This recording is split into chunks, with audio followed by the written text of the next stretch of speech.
नमस्कार, स्वागत है आपके अपने यूट्यूब चैनल जीटीटी ईडीयू पर। तो आज हम फिर से आपके लिए नेक्स्ट क्लास लेके आए हैं और उसके अंदर हम आज उत्तरी पर्वतीय प्रदेश है, उसके आगे का जो भाग है वो पढ़ने वाले हैं, तो आप जल्दी से जुड़ जाएँ। और अगर चैनल को सब्सक्राइब नहीं किया तो चैनल को सब्सक्राइब ज़रूर करें, बेल आइकन को दबाएँ ताकि आगे आने वाला वीडियो है वो आप तक पहुँच सके।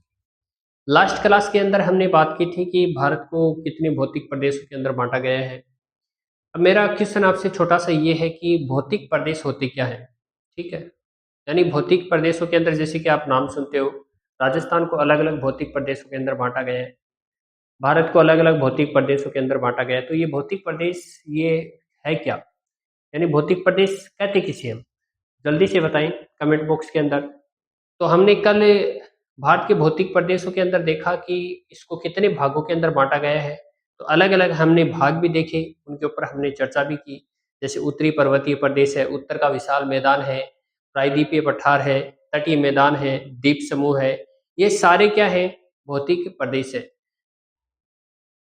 अगर हम बात करेंगे राजस्थान हो या भारत हो, इनको अलग-अलग भौतिक प्रदेशों के अंदर बाँटा गया है। किसी भी रूप से आपको समान प्रकार की जो भौतिक दशाएँ हैं, वो आपको या तो भारत के अंदर मान लेते हैं हम या राजस्थान के अंदर मान लेते हैं। किसी भी स्थान के ऊपर आपको समान जो भौतिक दशाएँ हैं, वो नहीं मिलने वाली हैं। अलग-अलग स्थानों के ऊपर आप जब जाते हो, तो आपको वहाँ पर जलवायु है, वो भी अलग-अलग मिलेगी। वनस्पति है, वो भी क्या है, आपको अलग-अलग मिलती है। इसके बाद अगर हम वहाँ पर वर्षा का अगर वितरण देखेंगे वो भी क्या है आपको अलग-अलग मिलेगा, ठीक है। वहाँ पर जो मिट्टियाँ हैं, मृदा का जो प्रकार है वो भी क्या है आपको अलग-अलग प्रकार से देखने को मिलता है, ठीक है। इसके बाद नदियों का जो फैलाव है वो भी आपको अलग-अलग प्रकार से मिलेगा। धरातल का जो आकार है, स्वरूप है वो भी आपको क्या है अलग-अलग प्रकार से मिलेगा। तो कहने का तात्पर्य ये है कि अगर भौतिक प्रदेश के अंदर अगर देखा जाए तो कोई भी इकाई है वो आपको समान रूप से नहीं मिलती, उसका क्या मिलता है असमान रूप से वितरण मिलता है। आपको कहीं पर नदी मिलेगी, कहीं पर आपको पठार देखने को मिलेंगे, कहीं पर आपको पर्वतीय क्षेत्र है वो देखने को मिलेगा, कहीं पर समतल धरातल है वो आपको देखने को मिलेगा, कहीं पर बड़े-बड़े जो घास के मैदान हैं वो आपको देखने को मिलेंगे, कहीं पर महासागरीय भाग है वो आपको देखने को मिलेंगे। तो इस प्रकार से किसी भी स्थान विशेष के ऊपर समान रूप से वितरण नहीं पाया जाता है, असमान रूप से वितरण पाया जाता है, ठीक है। इस पे हमने चर्चा कर ली थी। आज हम उत्तरी पर्वतीय प्रदेश है, इसके जो नेक्स्ट भाग है उसके ऊपर चर्चा करने वाले हैं। उसके अंदर जो पहला पॉइंट है उसके अंदर पढ़ेंगे महा हिमालय श्रेणी। एक ये भाग है उत्तरी पर्वतीय प्रदेश का जिसका नाम है महा हिमालय श्रेणी। अब इस महा हिमालय श्रेणी के अंदर क्या बताया गया है कि उत्तरी पर्वतीय प्रदेश की यह सबसे उत्तरी, यानी अगर सबसे उत्तर के अंदर जाएंगे तो आपको क्या देखने को मिलेगा, तो महा हिमालय श्रेणी है वो आपको देखने को मिलेगी। कहाँ पर? उत्तरी पर्वतीय प्रदेश के अंदर। एवं उच्च श्रेणी है, यानी कहने का तात्पर्य उच्च का मतलब सबसे अगर ऊंची की अगर हम बात करेंगे तो यह क्या है सबसे उत्तरी व सबसे उच्च श्रेणी है वो कौन सी है, तो महा हिमालय श्रेणी है, जो कि कहाँ पर है? उत्तरी पर्वतीय प्रदेश के अंदर आपको देखने को मिलेगी। इस श्रेणी को हिमाद्री, देखो अलग अलग नामों से जाना जाता है। हिमाद्री, महा हिमालय, मुख्य हिमालय, बर्फीले हिमालय, बर्फीले हिमालय तथा आंतरिक हिमालय भी कहा जाता है। तो आपको पूछ लिया जाए कि जो महा हिमालय है इसको अन्य किस नामों से जाना जाता है, तो आप जल्दी से कमेंट बॉक्स के अंदर बताएं। जबकि आपने अभी पढ़ा है कि महान हिमालय है, इसको अन्य किस नामों से जाना जाता है, तो किन किन नामों से जाना जाता है? हिमाद्री किसको कहते हैं? महा हिमालय को कहते हैं महा हिमालय। इसके बाद मुख्य हिमालय किसको कहते हैं? महा हिमालय को। बर्फीला जो हिमालय है वो किसको कहते हैं? तो महा हिमालय को। आंतरिक हिमालय वो किसे कहते हैं? तो महा हिमालय को कहते हैं। ये बात क्या है आपको ध्यान रखनी है। अब देखो इसका विस्तार, किसका विस्तार? महा हिमालय का विस्तार उत्तर उत्तर पश्चिम में सिंधु, देखो उत्तर पश्चिम में अगर हम जाएंगे तो वहां पर सिंधु नदी के मोड़ से लेकर, सिंधु नदी का जहां पर उत्तर पश्चिम के अंदर मोड़ लगता है, उससे मोड़ से लेकर पूर्व में ब्रह्मपुत्र नदी के मोड़ तक, पूर्व में ब्रह्मपुत्र नदी के मोड़ तक। कहने का तात्पर्य क्या है कि जैसे कि मैं आपको बताना चाह रहा हूं, इस प्रकार से भारत का नक्शा है।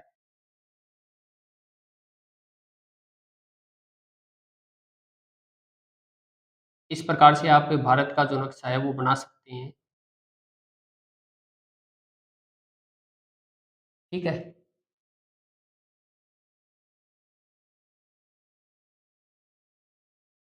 अब देखो, यहाँ पर अगर हम बात करेंगे तो सिंधु नदी का मोड़, यहाँ सिंधु नदी इस प्रकार से पाकिस्तान के अंदर प्रवेश करती है और इस प्रकार से इस भाग से क्या होती है, स्टार्ट होती है।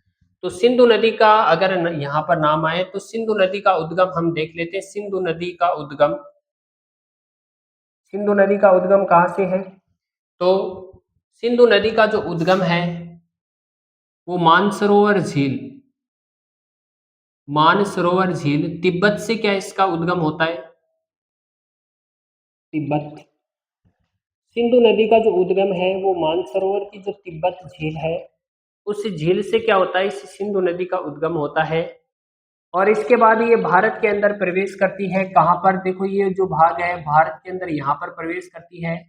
तो ये है हमारा लद्दाख का, लद्दाख के अंदर एक स्थान है, उस स्थान का नाम है दमचौक।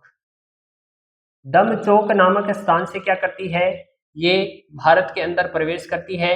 और ये दमचौक नामक स्थान कहाँ पर है? लद्दाख के अंदर। कहाँ पर है? लद्दाख के अंदर है। ठीक है। इसके बाद में ये कहाँ पर? तो ये है जम्मू एंड कश्मीर से होते हुए आगे की तरफ ये पाकिस्तान के अंदर क्या कर जाती है, प्रवेश कर जाती है। ठीक है। सिंधु नदी की सहायक नदियों की अगर हम बात करेंगे तो सिंधु नदी की सहायक नदियां हैं, जैसे कि झेलम है, चिनाब है, रावी है, व्यास है, सतलज है। ये क्या है? इसकी सहायक नदियां हैं जो कि अलग अलग स्थानों से क्या करती हैं, निकलती हैं और इसके अंदर विलीन हो जाती। ठीक है। इसके बाद देखो, सिंधु नदी से, यानी सिंधु नदी का मोड़ यहाँ पर लग रहा है, तो यहाँ से लेकर इस प्रकार से, इसके बाद ब्रह्मपुत्र नदी के मोड़। अब हम ब्रह्मपुत्र नदी का उद्गम देख लेते हैं। तो देखो, ब्रह्मपुत्र नदी का जो उद्गम है वो यहाँ तिब्बत के अंदर एक दर्रा है।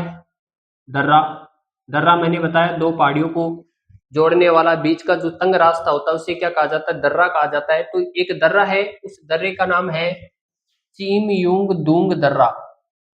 चीम यूंग दूंग दर्रा, ये एक चीनी दर्रा है। और इस चीनी दर्रे से क्या है, ये जो ब्रह्मपुत्र नदी है ये निकलती। ठीक है। अब इसके बाद ये असम के अंदर प्रवेश करती है। असम के अंदर क्या है, यहाँ पर इस प्रकार से चलेगी और यहाँ पर क्या है, असम के अंदर यहाँ पर, यहाँ से प्रवेश करेगी। ठीक है।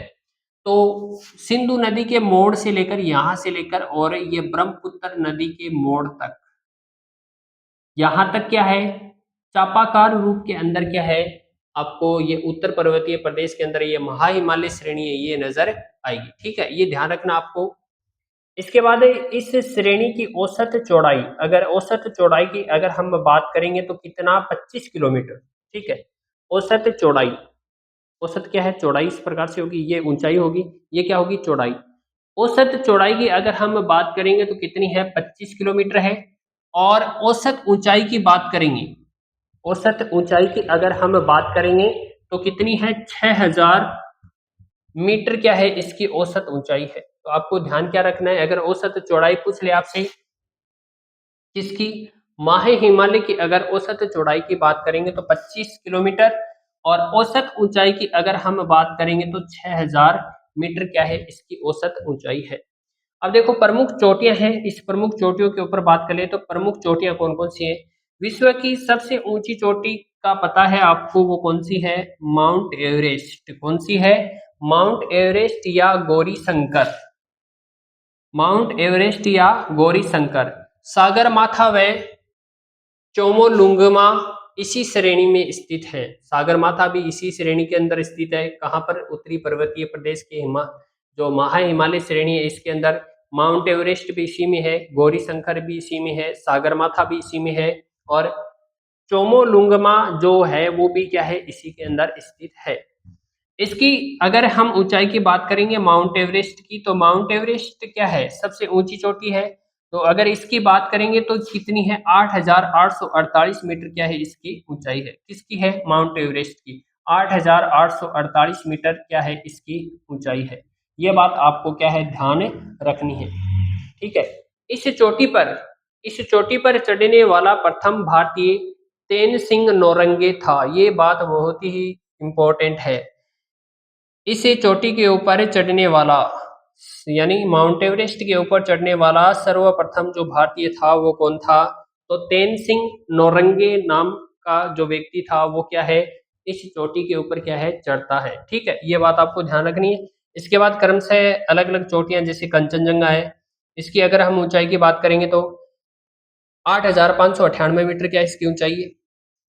इसके बाद में 2 नंबर पर आती है मकालू। मकालू की अगर हम बात करेंगे तो 8,470 मीटर क्या इसकी ऊंचाई है। इसके बाद में अगली अगर चोटी की बात करेंगे तो धौलागिरी है। धौलागिरी की अगर मैं बात करूंगा तो 8,167 मीटर क्या इसकी ऊंचाई है।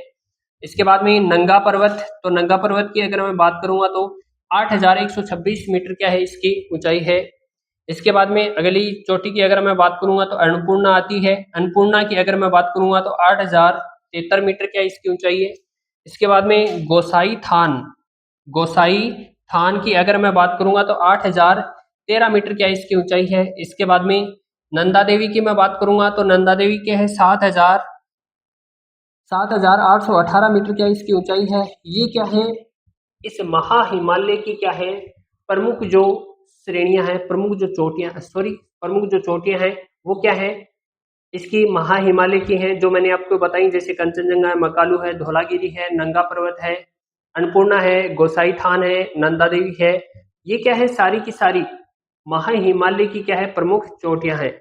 अब देखो दर्रों की अगर मैं बात करूंगा तो दर्रे मैंने आपको बताया था कि दर्रे क्या होते हैं, तो दो पहाड़ियों के बीच जो तंग रास्ता होता है जो एक दूसरे को क्या है जोड़ने का कार्य करता है, एक स्थान से दूसरे स्थान को जोड़ने का कार्य करता है, वो क्या है दर्रा कहलाता है।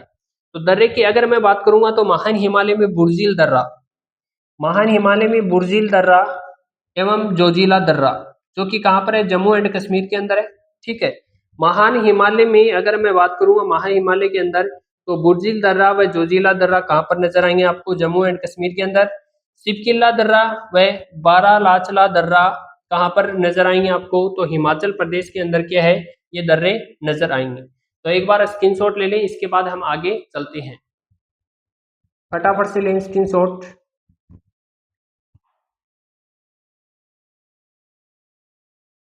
जल्दी से लें फटाफट। एक बार फिर से हम रिपीट कर लेते हैं इसे, ठीक है। हमने क्या क्या पढ़ा अभी तक, तो उत्तरी पर्वतीय प्रदेश के अंदर हम आज महा हिमालय श्रेणी के बारे में पढ़ रहे हैं। तो ये महा हिमालय श्रेणी की क्या है, उत्तरी पर्वतीय प्रदेश की यह सबसे उत्तरी व उच्च श्रेणी है। यानी कहने का मतलब अगर सबसे उत्तर में अगर आप जाओगे तो वहां पर क्या है आपको महा हिमालय श्रेणी वो देखने को मिलेगी और सबसे ऊंची है।